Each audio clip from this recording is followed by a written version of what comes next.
Hello everybody, my name is Dillard Barnyard, coming back at you with another Spicy Meat to Ball podcast. This podcast isn't going to probably be as long as usual because I actually have to do this pretty quickly, get it edited and rendered. I do want to make it a good video as much as possible. I'll try not to mess up. I know I'll mess up just by saying that. I'm going to jinx myself already. But I do have a final tomorrow, so I'm going to get this over as fast as possible and make it as good as possible, the best of my abilities, like I always try and do. So we're going to be talking about two different topics. We're going to be breaking down the game from last night. And we're also going to be talking about the pine tar incident with Mr. Kikuchi. So first off, let's break down the video. And break down the video, I mean break down the game. So the Mariners ended up slaughtering us 10-1, which is not good. No bueno. We ended up dropping our record to 21-15, which is still good for a borderline AAA roster. And with a freaking half the team, we have like pretty much all all-stars. A team full of all-stars that are injured right now. So, you know, what else can you expect? What else can you really do? So, Yankees had 30 total at-bats, 1 run, a lonely 5 hits, 1 RBI, 1 walk, and struck out 4 times. Now, that is the bright side. We didn't strike out a whole lot. We only struck out 4 times, which is really good. But on the negative side, The Dark Side of the Moon, featuring Pink Floyd, which is a really great album, by the way. You should definitely listen to it. If you're not into 70s, I definitely feel sorry for you. But anyways, before I get off my topic, 5 hits is not good. We were getting shut out inning after inning after inning, going down 1-2-3, 1-2-3, 1-2-3, until the 6th inning, where we finally broke not only the no-hitter, but we broke the shutout with an RBI in the 6th inning. And that RBI was actually a sacrifice fly from Mr. Luke Voigt.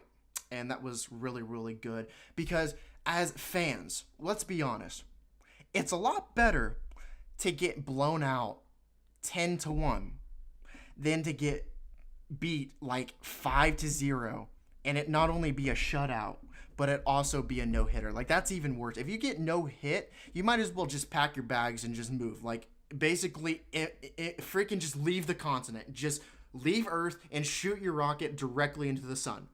Like, that's basically how fans are going to feel when your team gets no hit. Like, that's the worst thing. Even if you lose 1-0, I think I would rather lose 10-1 and break the shutout and break the no-hitter than lose 1-0 and get shut out and get no-hitter. Like, no-hitter, you know, even shut down, even getting shut out is, you know, sometimes not the biggest deal. But if you get freaking no-hitter, that's just like, okay, it's a sign.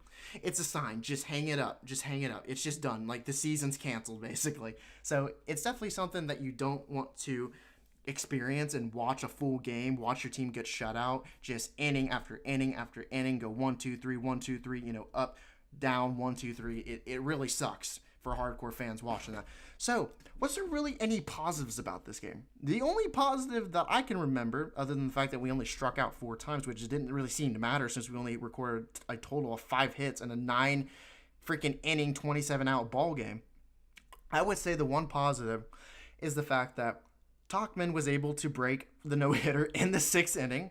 Voigt was able to give us a sacrifice fly, which was our only run of the game, which, you know, with that run, we didn't end up getting shut out, having 0 runs, so it could have been 10-0, but it was actually only 10-1, which is still bad, but it could be worse. And the other thing that is very worth to mention is DJ LeMahieu, yet again. He keeps doing it, and he's done it again. He's had another multi-hit game, and that man is just a freak. He's so consistent. That was one of the best decisions Cashman and the front office has ever made for the Yankees. I'm very glad that they had him.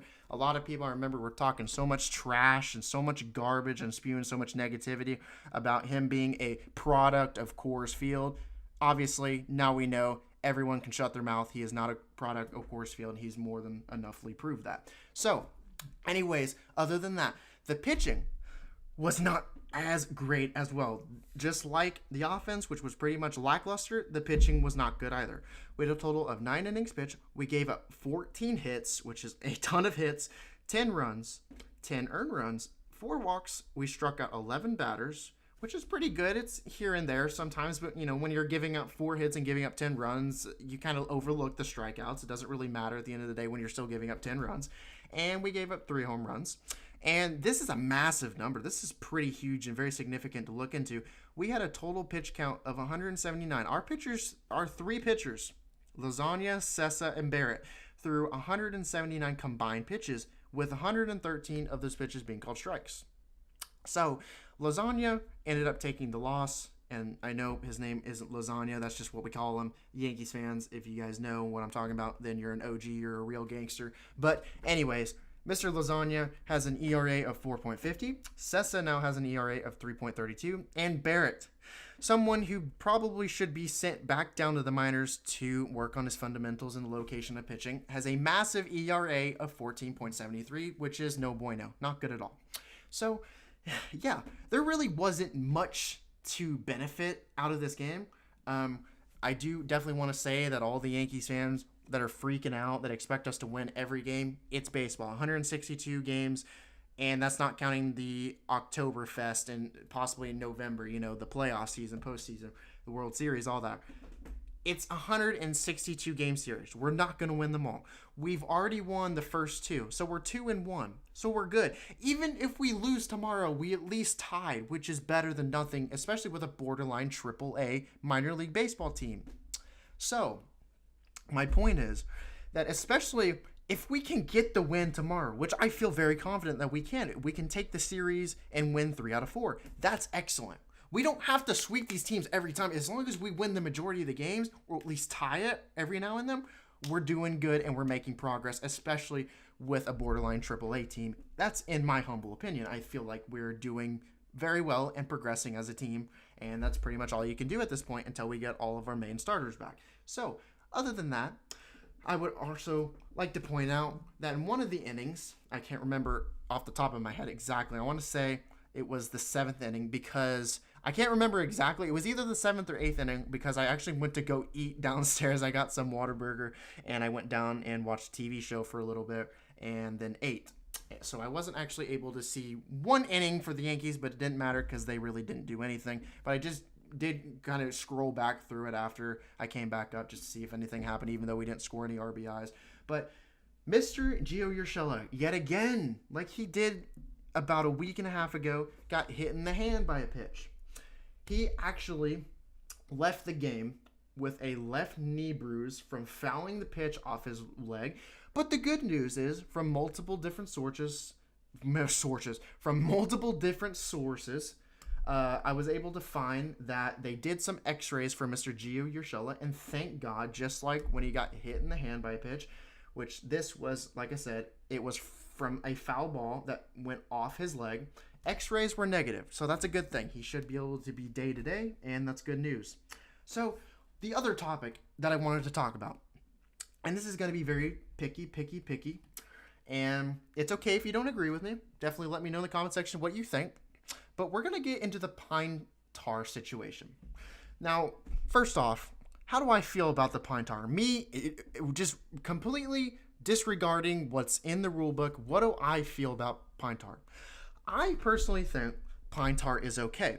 Now, I don't think it's okay on bats for obvious reasons, at least overdoing it, but I think it's okay for pitchers in my mind because pitchers are going to get a better control of their pitches. They're going to be able to pitch better. So that way, hitters are going to get much better pitches to be able to swing out. Therefore, there'll be less of a chance of hitters getting hit because with the pine tar, the pitchers will have more control. So I'm personally not opposed to it. Now, I am opposed to steroids, but we're not getting into steroids. I'm pretty sure everyone's into it. But still, at the end of the day, I do understand that rules are rules and that Kikuchi is borderline cheating. And I will show a picture right here of what I'm talking about. There's a lot of pine tar on the bottom of his hat, the bottom of his bill. And he kept rubbing it every time after every single pitch. Now, like I said, I know it's a rule. And I know it's still borderline cheating in baseball according to the rules. You know, the rules are the rules and you got to follow them. But how I feel about them personally is how I said, I really don't care. They don't bother me when pitchers use them. There's a lot more pitchers that use them than teams think. And also how I feel about it is that there are a lot of Yankees fans. And I mean, there are a lot of Yankees fans. And I love you guys to death. I love every Yankees fan. I really do. Unless you're just a borderline delusional fan, lunatic, because you're trying to say that we should trade guys like Judge and Stanton. Like, I actually have seen tweets of people judging Mr. Judge and Stanton and saying that we need to go out and trade them. Like, that is just completely delusional and lunatic, and I definitely don't agree with that. But where I'm going with this is, for the most Yankees fans that I can get along with, and I can have a rational conversation with you guys, and you guys can, even if you don't agree, we can agree to disagree and have a rational conversation. But where I'm getting with this is the fact that there were so many Yankees fans complaining, and I understand it's okay to complain about the rules, because you are technically right. It is cheating. It is borderline cheating, and it shouldn't be permitted. But you do not have the say-so in the right. And I mean, of course you have the right to speak your mind. You got the First Amendment or wherever you live, but I'm not going to get into all the, the amendments and stuff in the Constitution. But where I'm going with this is, there is no excuse for any fan to be blaming Mr. Kikuchi for the pine tar incident for our loss. There's no excuse. It doesn't matter. It didn't matter if he had pine tar or not. That doesn't change the fact that we only had 5 hits in a 27-out, 9-inning baseball game. That doesn't change the fact that we only had 5 hits with 1 run scored, and we only scored 1 RBI. And that also doesn't change the fact that our pitchers gave up 10 freaking runs, 14 hits, 10 earned runs, 4 walks, 3 home runs. That doesn't help our cause that Lasagna was at a high pitch count by the time it was the 4th inning, pulling him out already. You know what I mean? We pulled him out at the 4th inning. He only pitched 4 freaking innings, which is not good because he was our main starter tonight. And Luis Cessa and Barrett both got some pretty high pitch counts, only pitching 3 innings and 2 innings respectively. But where I'm going with this, like I've said multiple times, is I think it is completely ridiculous and completely ludicrous to blame this game, to blame this win that the Mariners were able to win on one freaking single pine tar incident. That doesn't change the fact that our batters were going up, going down, 1, 2, 3, 1, 2, 3, 1, 2, 3, over and over and over again. That doesn't change the fact that we were not able to make contact with the ball, and every time that we did, it was a ground out. We weren't getting really good quality at bats. We were striking out in 3 pitches over and over again. We only had 5 total hits, and we're also not to be able to blame the pine tar incident on the fact that the pitching was borderline subpar, just like the hitting. It's ridiculous and it's ludicrous. If you can give me another valid reason, if you can explain to me in a scientific element, very intellectually, with facts, on why the pine tar incident directly affected our pitchers and directly affected the fact that we only had 5 hits in the baseball game, definitely come back at me with a valid hypothesis and a valid data, and then maybe I'll change my mind about it. Because other than that, when you say something like that, you sound completely ridiculous and ludicrous. Because a pine tar incident from another pitcher on a different team is not affecting how pitchers on the other team are pitching, and it shouldn't affect how the other team is batting. That's just end of story. So I hope you guys did enjoy the video. I did want to add a little rant with the pine tar incident because it actually pretty infuriated me. Like, it was very annoying to see so many people complain about it when, it's not their fault. It's not Kikuchi's fault that our pitchers were swinging at everything. It wasn't his fault that we were grounding out constantly, and we didn't strike out much, which was good. Which, like I said, we only struck out 4 different times, which is very good. But when you look at it from outside the box, it doesn't matter because we only had 5 hits. Kikuchi, that's not affecting him at all. The pitching, that's not affecting him at all in the pine tar. So it's completely irrational and just completely ignorant, in my opinion, and arrogant to blame the pine tar for, the single-handedly reason why we lost, which is just plain out ridiculous, like I said. But if you guys did enjoy the video, and you do want me to do more of these videos, which I definitely will, if you guys would like me to talk about certain topics that you have questions about, certain things that you would like me to answer, it doesn't even have to be sports related. Now, I know this is most of the time it's going to be sports related topics, obviously, because it's a sports channel and I love sports and I'm addicted to them. But what I'm saying is, if there's a lot of topics that you want me to discuss, like just fun little topics, if you want me to occasionally get on here with my girlfriend or some other friends I want to do podcasts with and just talk about random stuff, like things from video games or what I do in my real life, music, I'm very down and open for things like this. But anyway, with that being said, if you guys did enjoy the video, make sure you do subscribe. It means a lot. And definitely click the bell notification so you can become a part of the notification squad, which is very, very, very cool. You become part of the squad and get all my videos and get notified immediately after I upload each and every video. Also, make sure you do like. Make sure you also do comment below and let me know how I can improve. And also, like I said, comment on ideas that you have, and we can also have a rational conversation about the whole pine tar incident if you want to. I'm definitely down for that. But other than that, I hope you guys do enjoy your day, and I will see you guys later. Bye-bye.